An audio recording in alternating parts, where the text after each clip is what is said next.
Hello, my name is Chris Wicburg. We're going to do a short video about my car. It's an old hot rod. It's the same model, vintage year that my father had when he was younger. He built his, sold it before we moved to Florida from Illinois. He's always wanted another one. Unfortunately, throughout his life, before he passed away, he never got another one. I've had several cars throughout my lifetime. After the demise of my Corvette, I took a little break and I found this. I found the car that is the same year, same style, same model that he had. It's gone through an entire lifetime from 1929 when Henry Ford made this car, and somewhere in the 60s somebody owned it and made it into a hot rod. It found its way to Lakeland, Florida. I traveled up there and saw it. I purchased it, and we'll go through what I've done to it and what I plan to do to it. I hope you enjoy the video. Hello, as I said, this is my car. It is a 1929 Ford Model A Roadster pickup. It's gone through a lot of transformation since 1929. When I got the car, it would start, but it would not run. There was a problem with the clutch, which I have resolved. The car's had disc brakes put on it in the front when I got it. I have then since put new wheels and tires on it when I did the update to the rear end, which we'll get to. Chevrolet Power 350 small block. I had to put a new carburetor on it, a water pump, a couple other little things. I do have another motor for this car. This motor is tired. It does leak, but it does run. The car, like I said, is all steel. Somebody has taken and chopped the windshield so the wind hits you right in the face. I do want to put the original windshield back on.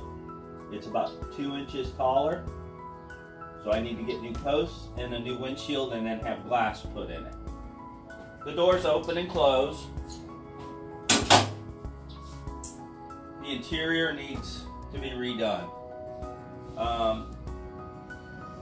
It just has this seat in it. There's no inner panels, nothing. The rear end that we put in the car, since the frame is in great shape, the front suspension is in great shape, it had a 1957 Chevy rear end in it. My dad's car had a Halabrand quick change rear end. I found a Franklin quick change rear end, which they're kind of one and the same.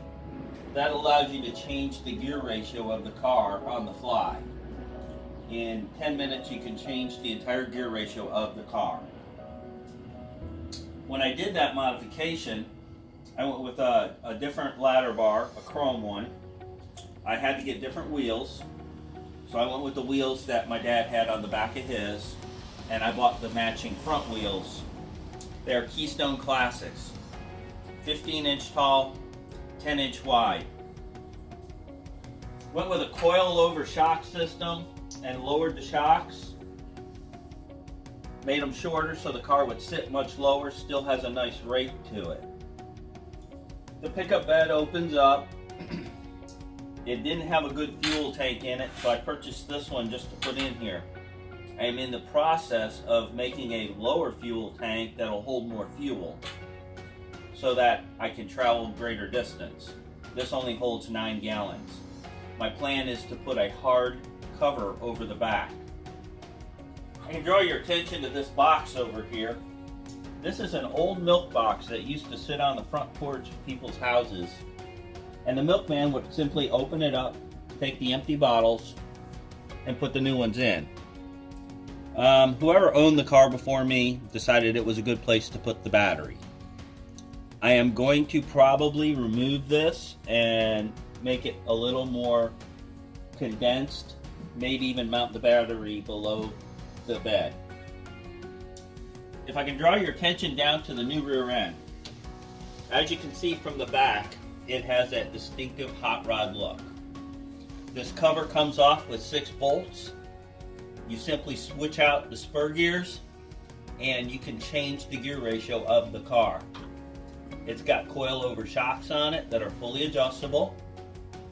You can see how I've put the extenders on to make it sit lower to give it a better profile. This is a positive traction rear end, so it has all-time positive traction.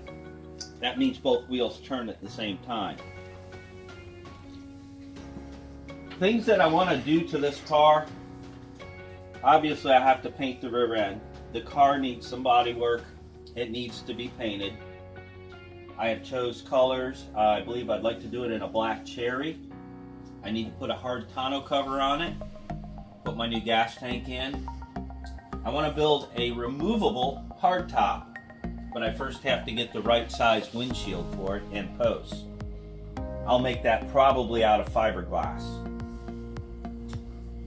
I said I've got another motor for the car.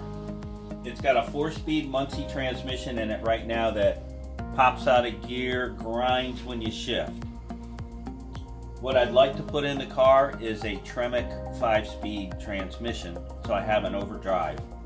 In conjunction with that transmission and the gear setups that I have available to me, the car is going to be very versatile. Let's segue over to the motor that I've got for the car. I built this motor a couple years ago. It was in the Corvette. When the Corvette got totaled, I saved the motor.